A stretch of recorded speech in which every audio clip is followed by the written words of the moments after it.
আমি বুঝলাম না তুমি আমি জানি যে তুমি একটা ভালো পোলা দেখে শুনে তোমার লগে বিয়া দিছি তুমি যে পাড়ার ব্যবসা করো এলাকার মানুষ আমার কইলো না তুমিও কইলা না রাস্তাঘাটে বাইরে এলে আমার কই পাড়ার শাশুড়ি এই আমি কি পাড়ার শাশুড়ি হ্যাঁ এগুলো কথা শুনতে কি আমার ঘৃণা লাগে না লজ্জা লাগে না আইয়া চি চি মানে কত কথাই যে আমার কইতাছে বাড়ি থেকে বাড়াও আমার মেয়েরা তালাই দিয়ে আমার বাড়িতে পাঠাই দাও না আমনে চান্নাম মা আমনে চান্না আমনে মেয়ের জামাই বিকজ পাস করছে এখন একটা চাকরি বিজনেস করে খায়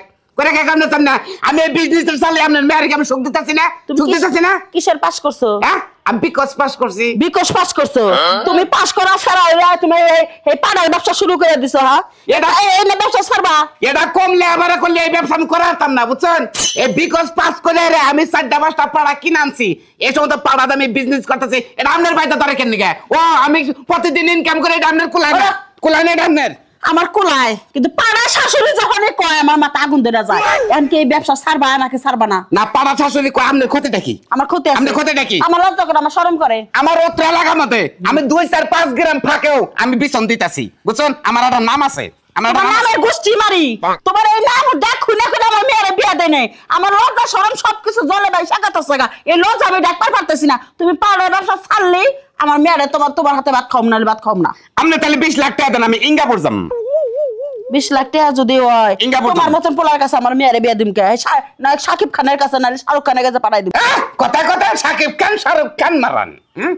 আর সাকিব খান শাহরুখ খান আড়াই গাছাল পাড়া কিনবেন নাকি দুল্লা বড় থেকে কিনা নাকি ওরা কিনা নাকি মুন্ডা যে কি কয় গেলি গেলি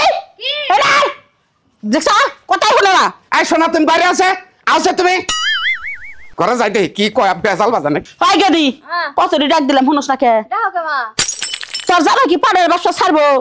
কে হ্যাঁ কে ও খুব মজা পাইছে ওই যে মাসের ছাগি দেখায় নিয়ে যায় প্রতিদিন 1000-1200 টাকা ইনকাম হয় বাইতে ইনকাম হইতাছে পাড়ার ব্যবসা করতে চাও হ্যাঁ পাড়ার ব্যবসাটা তুমি একবার কইরা দেখো এর সে মজার অন্য কোনো কিচ্ছুতে নেই মা নগদ টেহায় বিনা চালানে টেহান কিন্ডা করে এই হারামজাদে মেয়ারে কি আমি পাট খেতে জন্ম দিছিলাম না কুশাল খেতে জন্ম দিছিলাম না দুমচা খেতে জন্ম দিছিলাম নাকি ডেরেনের মধ্যে জন্ম দিছিলাম কি বলেন ওর জন্ম ঠিক আছে জন্ম ঠিক না হলে আমনের হিসাব করে দাও আমনে জন্ম নিয়ে যত ভাবুন তাহলে পাড়া দে তুমি মানুষের সাগিরে দে জন্ম হইতে হইতাছে এটা আপনি পছন্দ করেন না কেন নাকি আচ্ছা মা শুনো তুমি এত সেট লাগা আমার জামাই ব্যবসা বাণিজ্য নিয়া আমার এলাকায় দিয়ে যায় তোমার এলাকায় আইছি পুরা রাস্তায় এই পাড়ার শাশুড়ি এদিকে হুনা যান এক কাপ চা খেয়ে যান ও আমাকে এই পাড়ার শাশুড়ি আহেন একটা পান খেয়ে যান এগুলা শুনতে আমার কান জ্বালা বেলা হয়ে গেছে গা তোর মতন মিয়া এই যে তেজপতি করে দিয়ে গেলাম তোর মতন মিয়া আমার দরকার নাই এই জামাইয়ের কাছে আইসা গম পাইলা খুব সুখ পাইছে এই সুখ নিয়ে থাক মা তোমার যে ধৈর্য কম আমি আগে জানতাম তোমার ধৈর্যের লাগা তুমি আমার বাপের আড়াইছো আমার অত্র এলাকার মানুষ আমার পাড়ার বউ কই আমি তো একবার সেটলাম না জামাই লাগা তো দুর্ব্যবহার করলাম না শোনা তোমার ব্যবহার ঠিক আছে তোমার ভিতরে তোমার মায়ের কোনো অংশ তুমি পাও নাকি যদি পাইতে তাহলে আমি বিজনেস করতাম না দেখে বেড়ারে কত বিপদে আহে বিপদে পড়ে সাগি রাখালে নিয়ে আহে আই না খালি খাড়া করায় পাড়ার সামনে পাড়ায় খালি 2বার কাপড় লোন কামাই আমার আয় ভরে তোমার মায়ের এইটা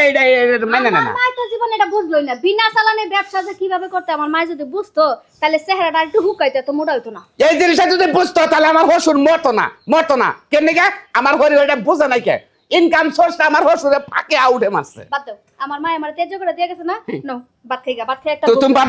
পারো হ্যাঁ ঠিক আছে শাশুড়ি যতই বকিছি করুক গা জামাই আমি যে ব্যবসা মানে হে ব্যবসা করি গে মনে হয় পাড়ার ব্যবসা মনে হয় ঘোড়ার ব্যবসা করি গে আমার ব্যবসা তো ব্যবসায় নাকি